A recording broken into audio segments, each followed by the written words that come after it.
Now, Meta is scrapping its third-party fact-checking service on Facebook and Instagram, instead replacing it with a community note system similar to the one used by X. The company's chief executive, Mark Zuckerberg, says the move will help promote freedom of expression and stop harmless content from being taken down. It comes as the UFC boss, Dana White, a friend of President-elect Donald Trump, has also joined Meta's board of directors. So let's bring in our science and technology editor, Tom Clark, who joins me now. What effect are these changes going to have? Well, we don't quite know yet. I think it's fair to say, speak to digital democracy activists, people concerned about free speech, and certainly some of the groups that might be affected, LGBT community and others, because Facebook said it's going to remove the content moderation for those areas. It's really worrying. It's very concerning.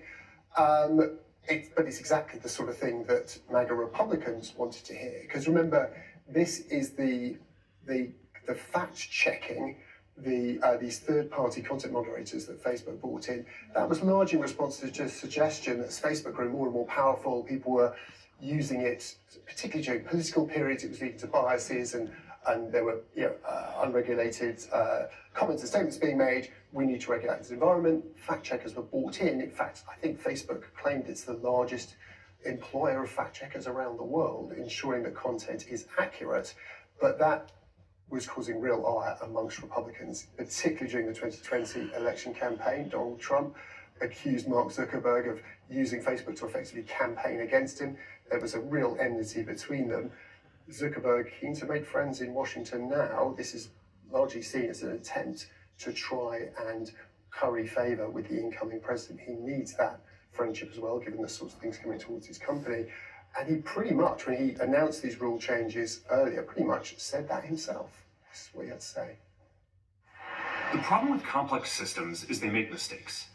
Even if they accidentally censor just 1% of posts, that's millions of people. We've reached a point where it's just too many mistakes and too much censorship. The recent elections also feel like a cultural tipping point towards once again prioritizing speech. So we're going to get back to our roots and focus on reducing mistakes, simplifying our policies, and restoring free expression on our platforms.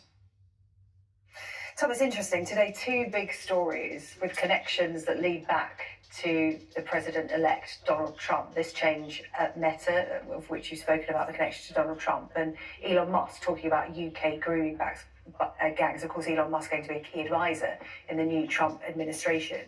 Do you think this is an example of how